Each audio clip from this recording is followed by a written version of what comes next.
नमस्कार दोस्तों, स्वागत है आपका रोशनी पब्लिकेशन के यूट्यूब चैनल पे। आज के इस सेशन में हम लोग गद्य खंड का हिंदी जो आपका कैप्टन गोधुली पार्ट 2 है उसके गद्य खंड का हम लोग 5वां चैप्टर, ये अध्याय 5 है, 5वां चैप्टर नागरी लिपि है, उसका जो क्वेश्चन आंसर हम लोग देखेंगे। ठीक है, इसका जो हम लोग एक्सप्लेनेशन और लेखक परिचय हम लोग क्या कर रहे हैं, एक तरफ से चल रहे हैं, एक साइड से चल रहे, कंप्लीट तैयारी की ओर चल रहे हैं। तो सबसे पहले हम लोगों ने नागरी लिपि का एक्सप्लेनेशन और इसका लेखक परिचय, गुनाकर मूले जो इनके लेखक है उसका लेखक परिचय हम लोग देख चुके हैं ऑलरेडी, वो हमारे चैनल पे अपलोडेड है। वो आप जाके हमारे प्लेलिस्ट से, हिंदी के प्लेलिस्ट से जब आप प्लेलिस्ट में जाएंगे 2026 के लिए जो हमारा क्लास है कैप्टन बैच, उस कैप्टन बैच का हिंदी वाले सेक्शन में आपको हिंदी का सारा, चाहे वो व्याकरण का पोर्शन हो चाहे वो आपके पाठ्य पुस्तक का पोर्शन हो, दोनों पोर्शन का आपका क्वेश्चन आंसर और जो भी आपका एक्सप्लेनेशन है आपको एक साथ मिल जाएगा। वहां पे अगर आप इसका एक्सप्लेनेशन देखना चाहते हैं तो एक्सप्लेनेशन जाके आप देख सकते हैं। तो आज के इस सेशन में हम लोग इसका क्वेश्चन आंसर देखने जा रहे हैं। एक एक करके हम लोग जितने भी क्वेश्चन है इस चैप्टर में, जो भी क्वेश्चन है आपकी इस पाठ्य पुस्तक से, वो सभी क्वेश्चन का क्या आइडियल आंसर होना चाहिए, किस तरह आप लिखेंगे ताकि आपके ज्यादा से ज्यादा अंक आप स्कोर कर पाए बिहार बोर्ड 2026 के आपके मैट्रिक के एग्जाम में। तो आप एक बार जाके एक एक करके सभी देखिएगा। इससे पहले मैं आपको बताना चाहता हूं रोशनी पब्लिकेशन, जैसे कि मैं आपको हर वीडियो में बताता हूं, आपके लिए कंप्लीट पैकेज लाया है फ्री ऑफ कॉस्ट, जिसमें आपकी बिहार बोर्ड क्लास 10th 2026 के लिए जो प्रिपरेशन है, एक एक करके आपका एक एक सीढ़ी चढ़ाया जाएगा, एक एक जो पोर्शन होता है वो सभी कंप्लीट किया जाएगा हमारे तरफ से आपके लिए। हर एक चैप्टर के, चाहे वो हर एक सब्जेक्ट का, हर एक चैप्टर का हर एक टॉपिक आपके लिए कवर कराया जाएगा। इसी श्रृंखला में हमारा रोशनी पब्लिकेशन का जो कॉम्बो है, एक है आपका हमारा ये यूट्यूब चैनल, दूसरा हमारा पब्लिकेशन। हमारे पब्लिकेशन के अंतर्गत अगर आप देखना चाहें तो जितने भी बुक हैं आपके बिहार स्कूल एग्जामिनेशन बोर्ड, वो सभी बुक हमारे तरफ से आपको दिए जाते हैं हमारे ऑफिशियल वेबसाइट फ्लिपकार्ट और अमेजॉन, और इसके अलावा अपने नजदीकी बुक स्टोर से आप उसे परचेज कर सकते हैं, जिसमें आपको captain गोधुली, captain प्यूसम, captain panorama, captain आपका अर्थशास्त्र हो गया, चाहे वो भूगोल की बुक हो गई, चाहे इसके अलावा आप अगर क्वेश्चन प्रैक्टिस सेट चाहें तो वो भी। पहले हम लोग इस पे बात कर लेते हैं। इसमें आपको एक कंप्लीट पैकेज मिल रहा है, जिसमें आपको क्या मिलेगा, जो भी चैप्टर्स होते हैं जैसे आपके बुक में होते हैं एज इट इज आपको इस बुक में मिलेंगे। इसके अलावा हर एक चैप्टर का क्वेश्चन आंसर आपको इसी में बना हुआ होगा, बिहार बोर्ड के खास विशेषज्ञों के द्वारा ये तैयार किया जाता है आपकी सारे पुस्तकें। इसके अलावा आपका ये हमारा जो यूट्यूब चैनल है, हमारा ये जो YouTube चैनल है, इसमें आपको सभी चैप्टर एक एक करके एक्सप्लेन किए जा रहे हैं। आप देखे होंगे हमारा मैथ का क्लास होगा, साइंस का होगा, सोशल साइंस का होगा, हिंदी होगा, संस्कृत होगा, इंग्लिश होगा, सभी सब्जेक्ट आपको हमारे इस YouTube चैनल पे पढ़ाते हुए देखने को मिलेंगे। ठीक है, तो आज के इस सेशन में हम लोग हिंदी को जो हम आगे बढ़ा रहे हैं, गद्य खंड का हमारा जो 5वां चैप्टर है नागरी लिपि, जिसके लेखक है गुनाकर मूले। एक्सप्लेनेशन पहले हम लोग कर लिए थे और इसका क्वेश्चन आंसर अगर आप जो हम लोग यहाँ पे देखेंगे, वो सभी क्वेश्चन और सभी आंसर आपको हमारे इस बुक कैप्टन गोधुली में देखने को मिल जाएगी। इसमें आपको क्या मिलेंगे, हर एक चैप्टर, जैसे कि मैंने बताया, सभी चैप्टर का सभी क्वेश्चन आंसर आपको इसमें देखने को मिलेगा। तो आज के इस सेशन की हम लोग शुरुआत करते हैं हमारा पहले क्वेश्चन से, जो कि क्या है, देवनागरी लिपि के अक्षरों में स्थिरता कैसे आ गई। ठीक है, देवनागरी लिपि इस चैप्टर के पहला का पैराग्राफ से ही हमारा क्वेश्चन है। हर चैप्टर में हम देख रहे हैं 1 2 3 4 कोई भी चैप्टर हो, पहला पैराग्राफ से ही क्वेश्चन आ रहा है। तो हमारा क्या है, देवनागरी लिपि के अक्षरों में स्थिरता कैसे आ गई। बहुत बार आपके बिहार बोर्ड में भी पूछा गया है, तो एग्जाम जो आपका होता है उसमें भी पूछा गया है। इसमें आपका क्या है, जब से टाइप का विकास हुआ, टाइपराइटर का जब से विकास हुआ, तब से देवनागरी लिपि के अक्षरों में स्थिरता आ गई। पहले क्या, जब तक शिलान्यास होता था या फिर आपका कुछ पांडुलिपि होती थी, तब तक देवनागरी में छोटी छोटी कुछ ना कुछ विद्वान अपने तरफ से कुछ ना कुछ ऐड करते रहते थे, कुछ ना कुछ घटाते रहते थे। लेकिन जब से टाइप बना, इसका क्या, अक्षरों में स्थिरता आ गई। आप एक लाइन में ऐसे आंसर लिख सकते हैं, देवनागरी लिपि के टाइप बन जाने पर ही इसके अक्षरों में स्थिरता आ गई। आई होप आपको ज्यादा इसमें समझने का कोई जरूरत है नहीं। दूसरा क्वेश्चन, नागरी लिपि में कौन कौन सी भाषाएं लिखी जाती है। देवनागरी लिपि में कौन कौन सी भाषाएं लिखी जाती है। तो देवनागरी लिपि में आप चाहे तो संस्कृत लिख सकते हैं, हिंदी लिख सकते हैं, और भी बहुत सारी भाषाएं यहाँ पे मुख्य रूप से नेपाली, संस्कृत, मराठी, प्राकृत और हिंदी जैसी भाषाएं लिखी जाती है। सारा क्वेश्चन हमारी इस बुक से ही रिलेटेड है, अंदर से लिया गया है। एक एक करके आप देख कर किस तरह से, बिल्कुल छोटा क्वेश्चन, छोटा सा आंसर, गागर में सागर भरिए, बिल्कुल निकलिए, बहुत अच्छे मार्क्स आपको आएंगे। ज्यादा आप एक्सप्लेन करने जाएगा, लघु उत्तरीय प्रश्न का उत्तर लघु उत्तरीय जैसा दीजिए, ठीक है। टाइम, समय और एनर्जी सब बचेगा। आई होप आगे बढ़िए। लेखक ने किन भारतीय लिपियों से देवनागरी का संबंध बताया है? कौन कौन सी भारतीय लिपियां देवनागरी से उद्दित है, कौन कौन रिलेटेड है देवनागरी से? लेखक हमारे गुणाकर मूल्य जो है, उन्होंने किन किन भारतीय लिपियों से देवनागरी का संबंध बताया है? लेखक ने देवनागरी लिपि का संबंध गुप्तकालीन ब्राह्मणी लिपि और बाद की सिद्धम लिपियों से बताया है। यानी देवनागरी लिपि की जो क्या है, गुप्तकालीन ब्राह्मणी लिपि और सिद्धम लिपि से सिमिलैरिटी, यानी एक दूसरे से मिलती जुलती है दोस्तों, ठीक है। आई होप आपको ये तीसरा भी समझ में आया होगा। चौथा पे चलिए, नंदी नागरी किसे कहते हैं?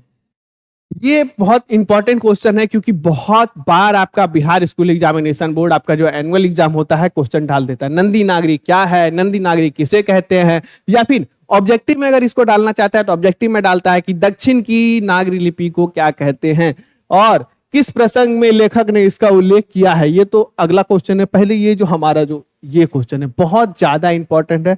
आप लोग जब देखने जाएंगे तो समझ में आएगा कि अरे ये क्वेश्चन तो मतलब लगभग हर अल्टरनेट साल आपका आते आ रहा है। तो नंदी नागरी क्या है कि दक्षिण भारत की नागरी लिपि को, दक्षिण भारत की प्रारंभिक लिपि नागरी को नंदी नागरी लिपि कहा जाता है। देखिए, दक्षिण भारत की जो नागरी लिपि है उसे नंदी नागरी कहा जाता है। लेखक ने इसका उल्लेख इसलिए किया है क्योंकि दक्षिण भारत में ही हमें नागरी लिपि के आरंभिक लेख मिले, यानी नागरी लिपि के सबसे पुराने यानी सबसे आरंभिक लेख जहां से नागरी लिपि आरंभ होती है, वहां का जो सबसे आरंभिक लेख जो है दक्षिण भारत में ही मिले हैं। ये एक आश्चर्य की बात है क्योंकि नागरी लिपि उत्तर भारत में ज्यादा प्रसिद्ध है वर्तमान समय में, लेकिन जब जब सबसे पहले अभिलेख मिले हैं कहां, दक्षिण भारत में मिले हैं। मन्यखेट के राष्ट्रकूट, कोंकण के सिलहार, देवगिरी के यादव, विजयनगर के राजाओं ने लेख नंदी नागरी में लिखवाए हैं। विजयनगर के राजाओं के लेख नंदी नागरी में, यानी दक्षिण भारत की नागरी लिपि यानी जो प्रारंभिक लिपि नागरी थी उसे नंदी नागरी कहते हैं। आई होप ये क्लियर हो गया होगा।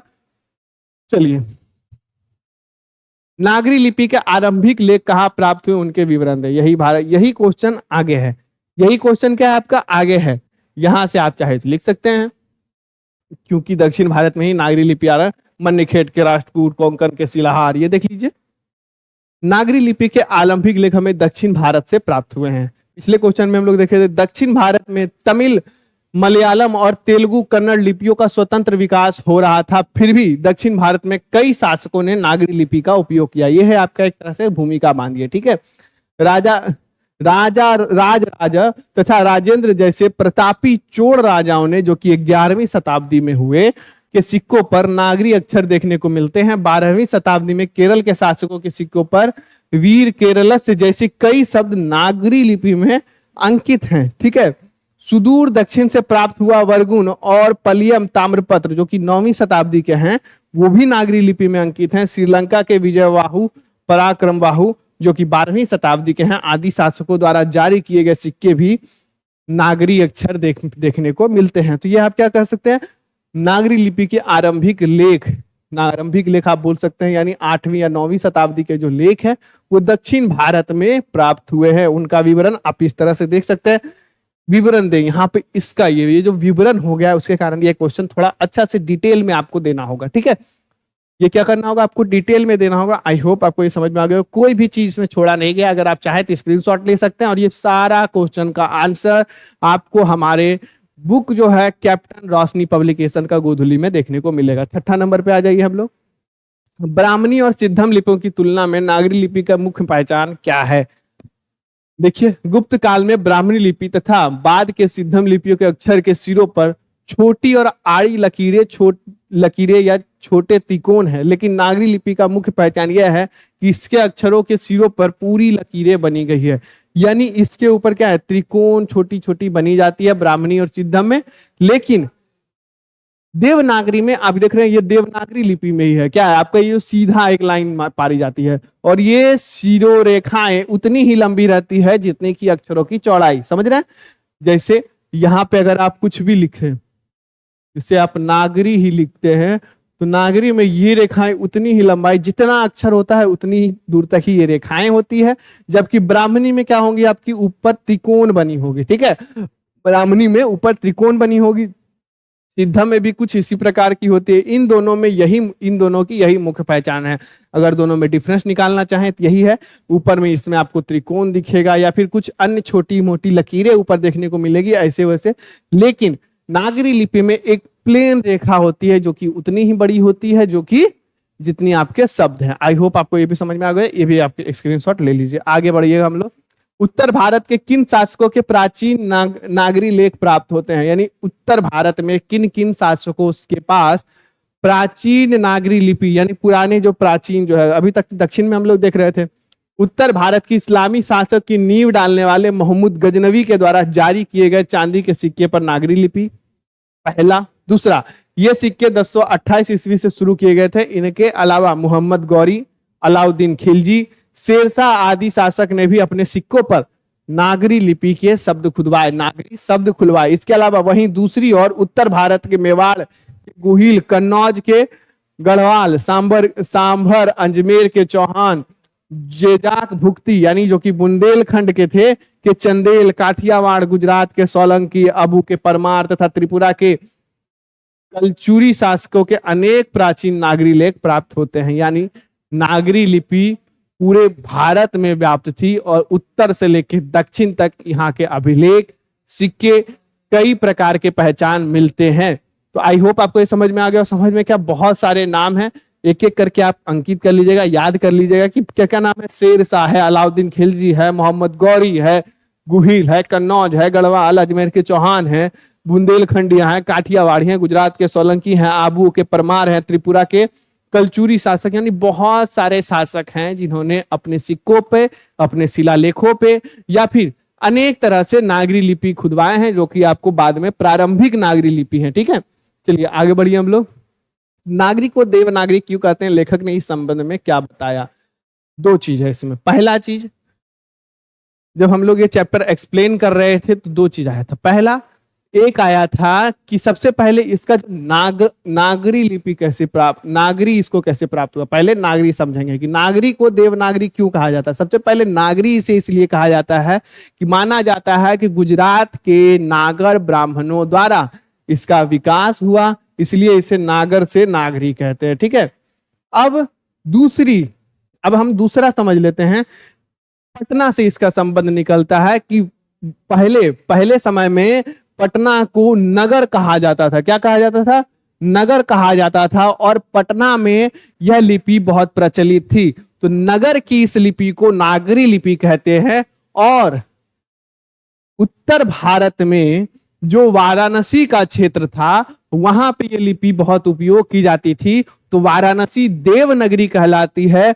तो नागरी से देवनागरी हुई। और पटना से अगर इसके संबंध को देखें तो पटना के जो राजकुमार थे वो खुद को उनका जो उपनाम आप कह सकते हैं, निक नेम कहते हैं, उनका नाम क्या था, निक नेम में आप बोल सकते हो उसका क्या नाम था, देव था। तो पटना का नागरी, पटना से नगर, नगर से नागरी, वो नागरी, और राजा का देव, तो यहां से दोनों को कंबाइंड करके देवनागरी, इस प्रकार की अवधारणाएं देखने को मिलते हैं। यहां आपका एक ही चीज देखने को मिलेगा। नागरी नाम की उत्पत्ति, इसके अर्थ को लेकर विद्वानों में काफी मतभेद है।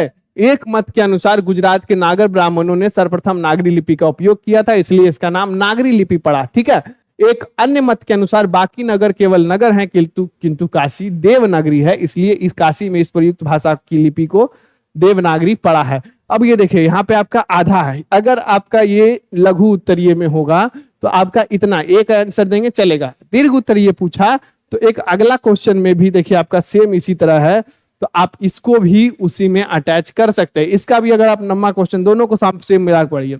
नागरी की उत्पत्ति के संबंध में लेखक क्या क्या कहना है, पटना से नागरी का क्या संबंध लेखक ने बताया है, इसमें तो आप ये लिखेंगे ही। इसके अलावा ये पूरा आंसर आप 8 नंबर में भी चेप सकते हैं। क्या कर सकते हैं, 8 नंबर में भी चेप सकते हैं। अगर लघु उत्तरीय आएगा तो इतना लिखिए, दीर्घ उत्तरीय आएगा तो इतना लिखिए, दोनों देखिए। दित्कम नामक एक नाटक से यह जानकारी मिलती है कि पाटलिपुत्र अर्थात पटना का नगर नाम से पुकारते हैं। यानी पाटलिपुत्र का पुराना नाम नगर हुआ करता था। अतः हम यह भी जानते हैं कि स्थापत्य की उत्तर भारत की एक विशेष शैली नागर शैली थी। ठीक है, कहां से? नागर शैली थी। अतः नागर या नागरी शब्द उत्तर भारत की किसी बड़े नगर से संबंध है, और उस समय उत्तर भारत का बड़ा नगर पटना। विद्वानों के अनुसार उत्तर भारत का यह बड़ा नगर निश्चित रूप से पटना ही होगा। चंद्रगुप्त द्वितीय के विक्रमादित्य का व्यक्तिगत नाम देव था। चंद्रगुप्त द्वितीय विक्रमादित्य का व्यक्तिगत नाम यानी पर्सनल नाम, या फिर आप बोल सकते हैं नेम, निक नेम, कुछ भी बोलिए, विक्रमादित्य का व्यक्तिगत नाम देव था। इसलिए गुप्तों की राजधानी पटना को देवनगर भी कहा जाता है। ठीक है, देवनगर किसको? उस समय पटना को भी देवनगर, वाराणसी तो देवनगर अभी भी कही जाती है। तो देवनगर की लिपि होने कारण उत्तर भारत की प्रमुख लिपि बाद में देवनागरी का नाम दिया गया था। इस तरह से आप उसका भी लिख सकते हैं। ये आपका इसका आंसर है। नागरी की उत्पत्ति के संबंध में लेखक क्या क्या कहना है, नागर ब्राह्मण वाला भी आप इसमें देख सकते हैं। तो बहुत सारे मत इसमें इस चैप्टर में हैं। उन सभी मत को आप एक बार देख लीजिएगा। पहला मत क्या है? गुजरात के नागर ब्राह्मणों द्वारा। दूसरा मत नागरी से पहले देखते हैं। पहले गुजरात के नागर ब्राह्मणों द्वारा, तो नागर से नागरी हुई। दूसरी क्या? पटना को नागर, पटना को क्या कहते थे? नगर के नाम से पुकारते थे, नगर के नाम से पुकारते थे। यहाँ उस लिपि का प्रयोग होता था, वहां से फिर नागर लिपि या फिर नागरी लिपि हुई। तीसरी चीज, उत्तर में इसको देवनागरी, उत्तर भारत की जो लिपि है उसे देवनागरी कहते हैं। उत्तर भारत में वाराणसी और पटना में बहुत प्रयुक्त होती थी। तो वाराणसी चूंकि देवनगरी थी, वहीं से देवनगरी का देवनागरी हुआ। दूसरा, पटना में चंद्रगुप्त द्वितीय विक्रमादित्य का पेट नेम या निक नेम या फिर व्यक्तिगत नाम इसको बोल सकते हैं, व्यक्तिगत नाम देव था। और देव की उस नगरी को, देव की उस राजधानी को देवनगरी कहते थे, देवनगर कहते थे, और देवनगर से फिर देवनागरी। ये चार मत हैं। आप इसके अपने अकॉर्डिंग कहीं से भी कुछ भी उठा के डाल सकते हैं। दोनों क्वेश्चन लगभग सेम है। हाँ, पटना के प्रोस्पेक्ट में सिर्फ आपका देव वाला होगा, जो कि आप नाम याद रखिए, चंद्रगुप्त द्वितीय विक्रमादित्य। ये व्यक्तिगत नाम जो था ये आप हमेशा याद रखेंगे। आई होप आपको ये क्लियर हो गया होगा। 9वां क्वेश्चन, 10वां में हम लोग चलेंगे। चलिए अगला क्वेश्चन पे आते हैं। नागरी लिपि कब एक सार्वदेशिक लिपि थी? नागरी लिपि कब एक सार्वदेशिक लिपि थी? इसका आंसर की बात करें तो ऐसे 8वीं से 11वीं सदी के मध्य नागरी लिपि एक सर्वदेशिक लिपि थी। 8वीं, ये आप इरा याद रखिएगा। बहुत सारे क्वेश्चन में या बुक में आपके कई बार रिपीट हुआ है कि 8वीं से 11वीं सदी के बीच ये हुआ, यहाँ पे शिलालेख मिले, यहाँ पे सिक्के मिले, यहाँ नागरी लिपि थी, यहाँ देवनागरी लिपि थी, यहाँ नंदी नागरी लिपि थी। वो सभी डिस्कशन आपका यही इसी इरा में 8वीं से 11वीं सदी के बीच नागरी लिपि पूरे देश में व्याप्त थी। और वहां आपका दक्षिण में क्या? नंदी नागरी, उत्तर में देवनागरी के नाम से पूरे देश में चलती थी। और इसी इरा के बीच नागरी लिपि एक सार्वदेशिक लिपि थी, पूरे देश की लिपि थी। चलिए आगे बढ़िए हम लोग। 11, नागरी लिपि के साथ साथ किसका जन्म होता है, इस संबंध में क्या जानकारी देते हैं लेखक गुणाकर मूले जी। नागरी लिपि के उदय के साथ ही भारतीय इतिहास संस्कृति के एक नए युग का जन्म होता है। क्या क्या होता है नए युग के जन्म में? पहला चीज, इसी समय भारत इस्लाम के संपर्क में आता है। नागरी लिपि क्यों? क्योंकि जैसे ही आप देखते हैं इस्लाम के संपर्क में भारत आ रहा है, तो जो इस्लामिक आक्रमणकारी थे, मोहम्मद खिलजी से, मोहम्मद गजनवी से लेके, पिछले क्वेश्चन में हम लोग पढ़े थे, बहुत सारे जो इस्लामिक शासक थे उन्होंने भी अपने सिक्के पर नागरी लिपि में लिखवाए थे। तो इस्लाम शासक के संपर्क में आता है। 13वीं शताब्दी में भारत इस्लामिक शासन स्थापित हो जाता है। उसके बाद कई नई संप्रदाय अस्तित्व में आते हैं। जैसे ही इस्लामिक लोग आते हैं, इस्लामिक आक्रमणकारी आते हैं, तो बहुत से नए संप्रदाय स्थापित होते हैं। सिख धर्म का नया नया जन्म हुआ होता है। उस समय भारतीय समाज एवं उनके विविध संप्रदाय को एक नया नाम मिलता है, हिंदू समाज और हिंदू धर्म। भारत पहले क्या, उसके जो धर्म को सनातन या कुछ और कहा जाता होगा, या फिर सिर्फ धर्म के ही नाम से पुकारा जाता होगा, उसको एक नया नाम मिलता है, हिंदू समाज या हिंदू धर्म। इसके साथ कई प्रादेशिक भाषाएं भी जन्म लेती है। रीजनल लैंग्वेज में अपना अपना छोटा छोटा छिटपुट भाषाएं जन्म लेती है। इसके अलावा 8वीं से 9वीं सदी में हिंदी साहित्य मिलने लग जाते हैं। यानी हिंदी का साहित्य, हिंदी का आप बोल सकते हैं एक तरह से लेखक, वहां पे कविताएं, कहानियां, दोहे, अलग अलग प्रकार की जो साहित्य, हिंदी के जो साहित्य है बिल्कुल मिलने लग जाते हैं। कब से? 8वीं से 9वीं शताब्दी के बीच हिंदी के आदि कवि सरहपाद, की सुप्रसिद्ध रचना दोहकोस की हस्तलिपि तिब्बत से प्राप्त हुई है, जो कि 10वीं 11वीं सदी की लिखी हुई है।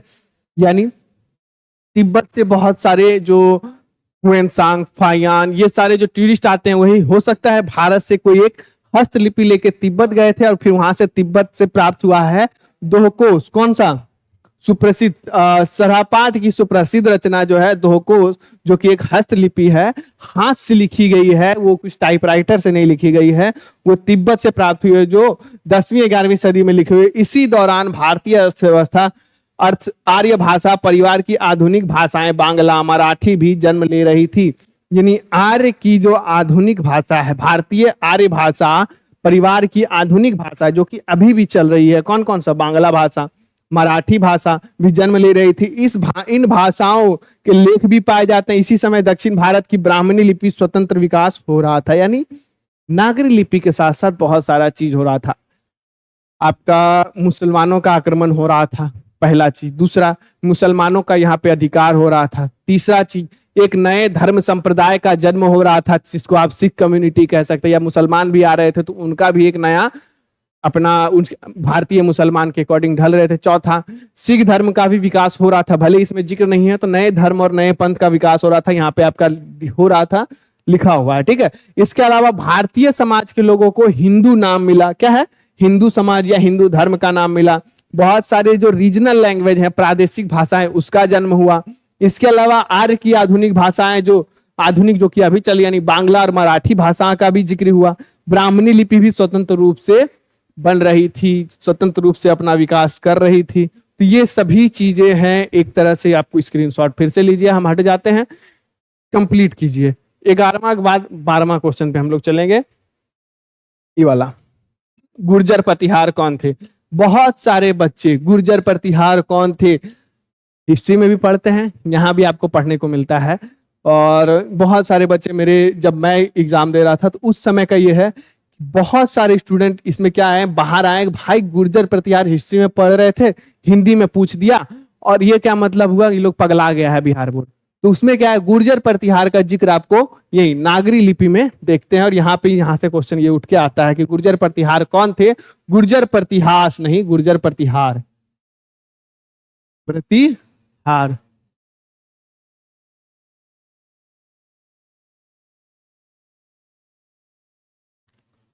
गुर्जर प्रतिहार विदेशी थे जो भारत में आकर बस गए थे। इन्होंने 8वीं शताब्दी के पूर्वार्ध से में अवंती प्रदेश में अपना शासन स्थापित किया। बाद में कन्नौज पर भी इनका आधिपत्य स्थापित हो गया। गुर्जर प्रतिहार राजाओं में महेंद्रपाल और मिहिर भोज आदि महान राजाओं में गिने जाते हैं। तो गुर्जर प्रतिहार कौन थे? भारत के दूसरे देश से आए एक शासक थे, जिन्होंने कहां कहां शासन किया? सबसे पहले तो अवंती पर शासन किया, फिर उसके बाद कन्नौज पर भी अपना अधिकार जमा लिया। और ये क्या थे? शासक थे जो कि दूसरे देश से आए थे। और इसमें महेंद्रपाल और मिहिर भोज नामक जो प्रसिद्ध शासक हैं, गुर्जर प्रतिहार वंश के आप कह सकते हैं, ठीक है। 13वां नंबर क्वेश्चन चलिए। निबंध के आधार पर कालक्रम से नागरी के लेखों से संबंधित प्रमाण प्रस्तुत करें। नागरी लिपि से जो लेख हैं उससे संबंधित बहुत सारे प्रमाण आपको देखने को मिलते हैं। उस लिपि से संबंधित अलग अलग प्रमाण प्रस्तुत करने बोल रहा है। बिल्कुल कालखंड में शुरू से लेकर लास्ट तक, तो एक एक करके हम लोग को कालखंड का भी ध्यान रखना है। तो सबसे पहले मैंने आपको स्टार्टिंग में बताया था 8वीं से 11वीं शताब्दी बहुत इंपॉर्टेंट आपका टाइमलाइन है। इसी 3 ईस्वी के बीच 8वीं 9वीं 10वीं 11वीं, इसी के बीच आपका जो क्या है, नागरी लिपि के प्रारंभिक अभिलेख, प्रारंभिक साक्ष्य प्राप्त होते हैं। के बीच नागरी लिपि पूरे भारत में फैली हुई थी। 8वीं सदी के दोहकोस की तिब्बत की जो हस्तलिपियां हैं, जो कि 8वीं सदी में प्राप्त हुई, 8वीं सदी में वो लिखी गई थी, हस्तलिपियां थी जो कि तिब्बत से प्राप्त हुई थी। पिछले क्वेश्चन में जिक्र किए थे हम लोग। दूसरा, वो अभी नागरी लिपि में है। 754 ईस्वी में राष्ट्रकूट के राजा दंती दुर्ग का दानपत्र नागरी लिपि में अंकित है। तो पहला देखिए, 8वीं सदी के स्टार्टिंग में कौन सा दोहकोस मिलती है, बहुत सारी प्रसिद्ध रचना है जो कि पांडुलिपि या हस्तलिपि में लिखी गई है, जो कि तिब्बत से प्राप्त हुई। वहीं 754 में राष्ट्रकूट के दंती दुर्ग। तीसरा 850, अब देखिए हम लोग आ गए 9वीं शताब्दी में। 8वीं शताब्दी का दोगो खत्म हो गया, कौन सा? एक हस्तलिपि और दूसरा दानपत्र। 9वीं शताब्दी में 850 ईस्वी में जैन गणितज्ञ महावीराचार्य के गणित सार संग्रह की रचना मिलती है जो कि नागरी लिपि में है। 850 दक्षिण के प्राप्त हुआ वर्गुण पलायम ताम्रपत्र भी नागरी लिपि में अंकित है, ये भी आपका 9वीं शताब्दी। 11वीं शताब्दी 1000 ईस्वी के आसपास मालवा नगर में नागर लिपि का प्रयोग होता था। विक्रमादित्य के शासनकाल में पटना में देवनागरी का प्रयोग होता था। ये तो आप देखे ही, देवनागरी का नाम ही इनके नाम से पड़ा है, तो यहां से क्या है, विक्रमादित्य के शासनकाल में देखा जाता है। इसके अलावा 11वीं शताब्दी, यहाँ पे 3 शताब्दी निपटा चुके हैं आप लोग। 8वीं शताब्दी, 9वीं शताब्दी, 10वीं शताब्दी, 11वीं शताब्दी, कालखंड के अकॉर्डिंग लिखना है। 11वीं शताब्दी में राजेंद्र जैसे प्रतापी चोल राजाओं के सिक्के पर नागरी लिपि के अक्षर अंकित थे। 12वीं शताब्दी में केरल के राजाओं के सिक्के पर वीर केरलस जैसे शब्द भी नागरी लिपि में अंकित थे। खत्म हो गया आपका ये पूरा चैप्टर। ये कंप्लीट एक सेशन है, आप अगर चाहें तो स्क्रीनशॉट ले सकते हैं, और अगर आप चाहते हैं ये पूरा क्वेश्चन आंसर आपको एक कंपाइल बुक में मिले, आपको कहीं जाने का जरूरत नहीं है। रोशनी पब्लिकेशन का कैप्टन गोधुली अपने नजदीकी बुक स्टोर से जाके खरीदिए, वहां आपको इसका पूरा चैप्टर, इसका पूरा लेखक परिचय, इसका पूरा क्वेश्चन आंसर, इसका पूरा ग्रामेटिकल पार्ट वाला भी क्वेश्चन आंसर, सभी आपको एक ही बुक में रोशनी पब्लिकेशन का कैप्टन गोधुली में जाके आपको मिल जाएगा। और ये सभी बुक आपको हमारे ऑफिशियल वेबसाइट पे भी मिलेंगे, ये सभी बुक आपको फ्लिपकार्ट में भी मिलेंगे, ये सभी बुक आपको अमेजॉन पे भी मिलेंगे, और उन सभी का लिंक आपको हमारे डिस्क्रिप्शन में मिलेगा। इसके अलावा आपका ये सारा बुक का हम लोग डिस्कस कर ही चुके हैं। इसके अलावा हमारा ऑब्जेक्टिव क्वेश्चन प्रैक्टिस सेट है जो कि previous year question chapter wise आपको दिया हुआ है। सब्जेक्टिव क्वेश्चन प्रैक्टिस सेट है जो कि आपका क्या है, क्रैश कोर्स में है। क्रैश कोर्स में आपके जितने भी इंपॉर्टेंट क्वेश्चन है चैप्टर वाइज, ऑब्जेक्टिव हो सब्जेक्टिव हो। इसके अलावा आपका व्याकरण वाला पोर्शन भी है, हर एक चैप्टर का व्याकरण वाला भी पोर्शन क्रैश कोर्स में आपका एक कंप्लीट तैयारी है, जिसमें आपका व्याकरण वाला चैप्टर, पत्र लेखन, निबंध लेखन, हिंदी और संस्कृत की बात करें तो। इसके अलावा आपका मैथ और साइंस का भी आपका इसमें दिया हुआ है, तो क्रैश कोर्स भी आप जाके खरीद सकते हैं। क्वेश्चन बैंक 2011 से लेकर 2025 लेटेस्ट क्वेश्चन तक सभी आपका एक ही बुक में कंपाइल किया हुआ है। प्रीवियस ईयर क्वेश्चन बहुत ज्यादा इंपॉर्टेंट होता है, जो बच्चा प्रीवियस ईयर लगा के जाता है कंफर्म होता है उसका 80 to 85% आना। तो प्रीवियस ईयर क्वेश्चन 2026 का भी जल्दी हम लोग लॉन्च कर दिए हैं, और फटाफट आप जाके हमारे रोशनी पब्लिकेशन, अमेजॉन, फ्लिपकार्ट, अपने नजदीकी बुक स्टोर जहां से भी परचेज करना चाहते हैं परचेज कर लीजिए। और अगले वीडियो का हमारा इंतजार किए, जल्द ही जल्द हम लोग रोज नया वीडियो ला रहे हैं, तब ताकि आपका जो सिलेबस हो टाइम पे खत्म हो, जो भी आपका प्रैक्टिस सेट हो वो हम लोग फटाफट करवा सकें। तो उसके लिए क्या करना पड़ेगा, आपको हमारे इस चैनल को सब्सक्राइब करना पड़ेगा। हमारे इस चैनल को सब्सक्राइब करके बेल नोटिफिकेशन दबा लीजिएगा। ये वीडियो आपको कैसा लगा कमेंट सेक्शन में बताइएगा। अगर अच्छा लगा तो इसे लाइक करके अपने दोस्तों के साथ शेयर कीजिएगा, ताकि वो भी हमारे इस चैनल का, हमारे इस कंटेंट का लाभ उठा सके। मिलते हैं आपको अगले वीडियो में एक नए चैप्टर के साथ, तब तक के लिए जय हिंद, जय भारत।